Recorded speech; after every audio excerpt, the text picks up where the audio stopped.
Hey there, and welcome to another enduring marketing tutorial. YouTube advertising is one of our favorite ways to acquire new customers, but getting people to click from mobile devices has always been a challenge. Until now.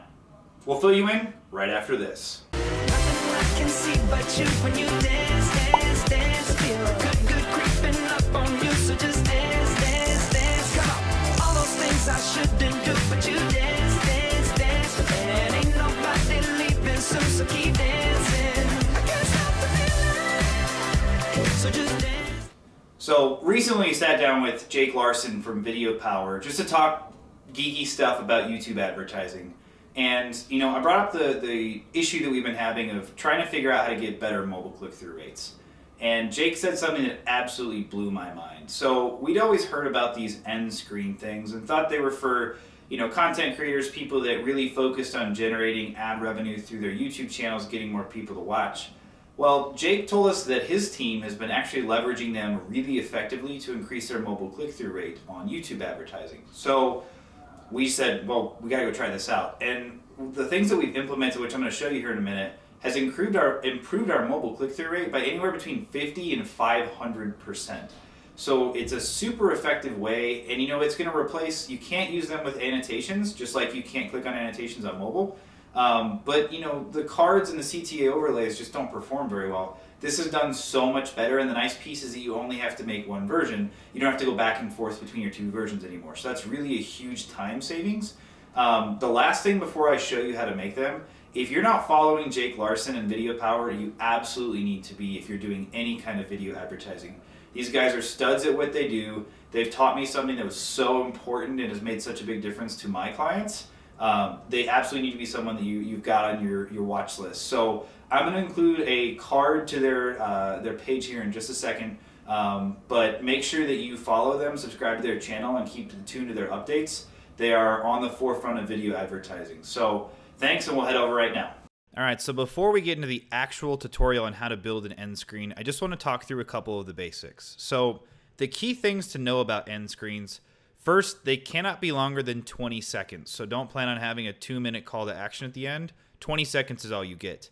Second, they must include a link to another video. It's a YouTube requirement, so make sure that you've got something relevant that you can add and direct people there if they don't take your call to action. And finally, you cannot use in conjunction with other annotations. So if you were using shot clocks, which is one of the things that we talk about with our annotations, we actually build our shot clocks in the actual end screen video. So we'll show you how we do that, but you can't use conjunctions. You can't use annotations in conjunction. So when it comes to our best practices, here's what we found out. Using arrows still helps. So making sure that you direct people's eyes to the call to action you're presenting is really important. Second, we build our shot clocks within the videos themselves. And third, right side placement, we've tested left versus right. It works slightly better. I think it's more natural because we read left to right, but it's not like it's a statistically significant difference. Finally, we wait until the last 5 seconds to pop the required video, as we want as much time as possible to be focused on the one call to action we truly care about. So those are kind of the best practices. We're going to show you our end screen example, and then we'll teach you how to build one.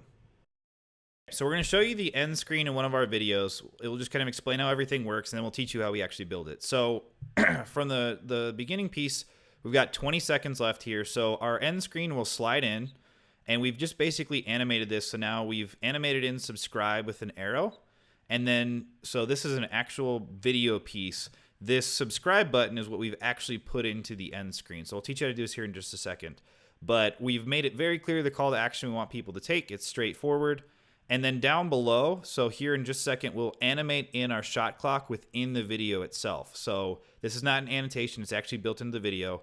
Then we pop our required link to another video, and that's really the entire piece of the end screen. The great piece about this is that we only have to now build one version of each video, because the clicks work the exact same way both on desktop and on mobile. So that's a really nice benefit to this. So now that you've seen how this works in practice, I'm going to teach you how to actually build this.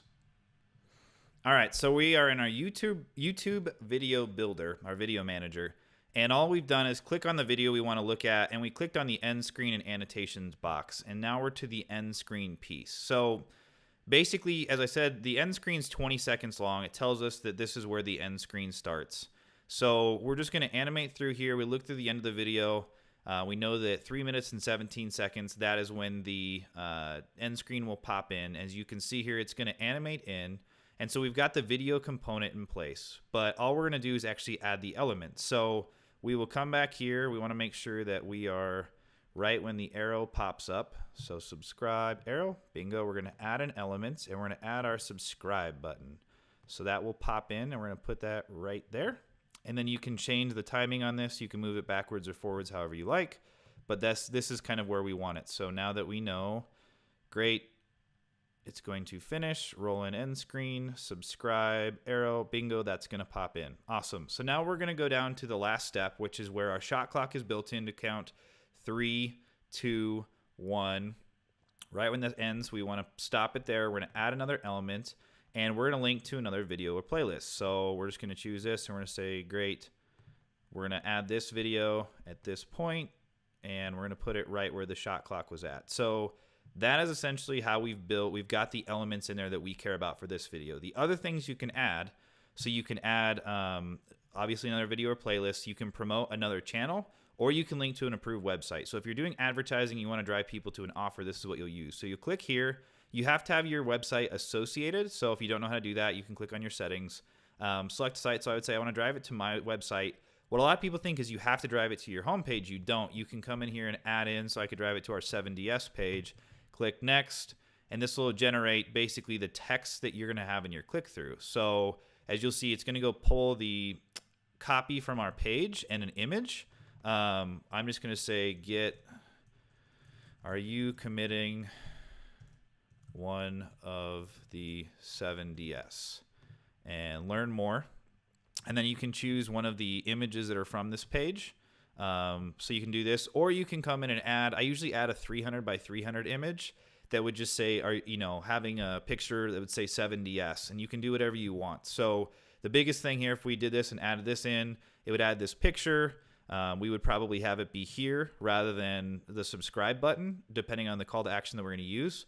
But that's really how you go and you add a link, and that's probably what most of you care about. So the nice piece, once again, these work from both desktop and mobile, so you only have to create one version of your video. So hope that was helpful.